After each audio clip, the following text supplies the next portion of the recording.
Too much inappropriate socializing. It sounds to me like socializing is like they're gossipers. Absolutely. You know, so Actually, we heard a story the other day, speaking of social workers socializing, where this person called the social workers on this other person because there was a bucket of shit and dirty diapers that was really close to the baby's head.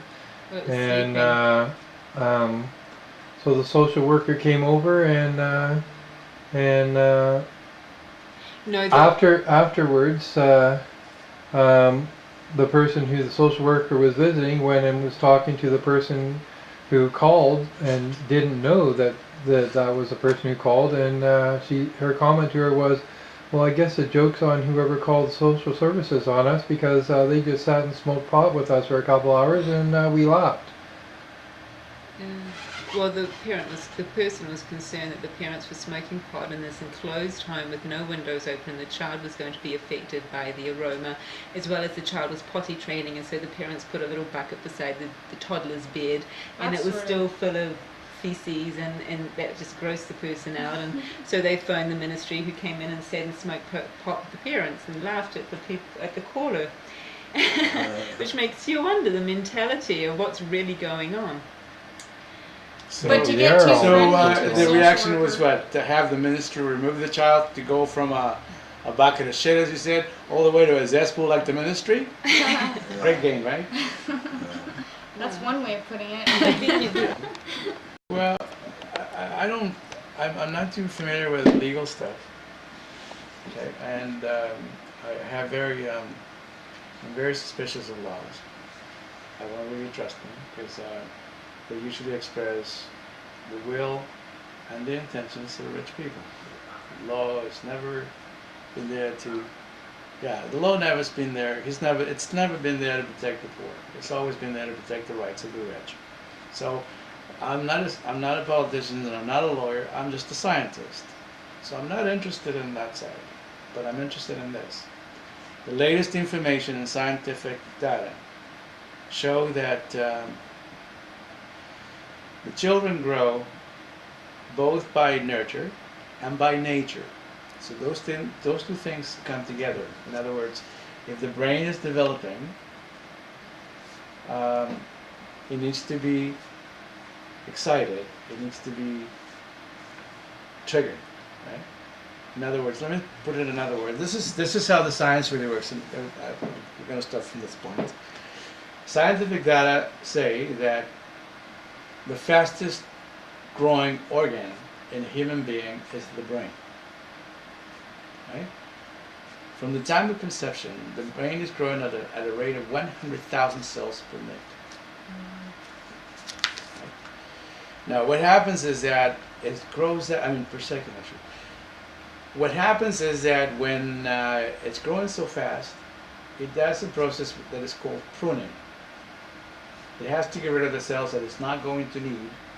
Otherwise, all of us would have the head the size of a house. And this pruning occurs at certain ages, does it? At all the time. It's going on at all times. So what happens is that the cells that are being kept by the brain are the ones that are being triggered.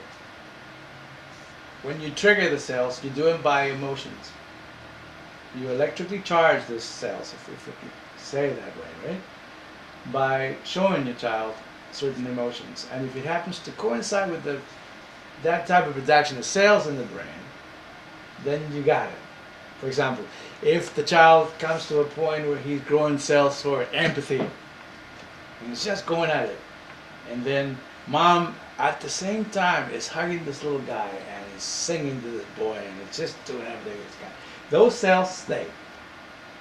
If you don't do that, they go away. They get pruned away. So that's why it's so important for moms to be very close to their children at all times, so they can raise those kids, keep those cells, make that brain grow, right? In a nurturing way. Because there's a nurturing way going on and a genetic way, the biological side. The nature and the nurture are going together. So if we know that that's what's going on, then you need to spend a lot of time with your child. You need to stay with them at all times and hug them and kiss them and sing them, whatever. Anything that you need to do to build a good person.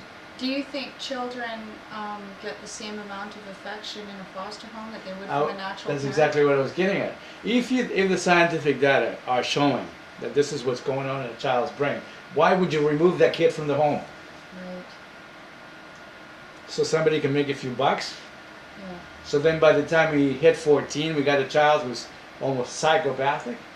And to do with that pruning process, like I've also read that the cells that are there, the more that you teach a child, the more that they learn, the more that they'll keep when they're older. And the less they learn, the more cells they lose. And so, I mean, like if they learn to play the piano as a child, before that, you know, before too many cells are pruned away, or however you want to put it, that they have that skill for life. Yes. Um, That's been proven. okay, yeah. So this is what I mean. The ministry and the staff, particularly the social workers, they have to become sensitive to the most recent scientific data so they can do their job the way they're supposed to. This is not an ego trip. This is not a power trip. This is something that you do for your children. This is for the next generation. For society. Exactly. do you think that social workers, in your opinion, use their own opinions to judge parents? Like, are they? Do you think social workers use proper criteria for judging parents? See, that's the So- whole Or point. should they even have the right to judge another parent? Well, aren't social workers trained? I mean, don't these people go to school, go to college, study psychology, study child psychology, and so they're qualified to come in and make assertions on what's proper, what's not proper before they go and take their kids away? I mean, that's what I would think, that's the way it's at, that these people are educated and are qualified to be making these decisions, Well, right? Well, let's not, isn't from that the social worker, the professor of social work that I've been speaking to, he's told me that what they teach them in school is not what the child protection social workers are portraying. Who That, said that? pardon me? Sorry, A who was- professor of social work from somewhere in the vicinity. there are a number of things that we have to remember. First of all, we're dealing with human beings in a classroom. Okay? There's always going to be like a 5% top of the class in that classroom, Right. And they'll And never then- go into social work. and probably won't.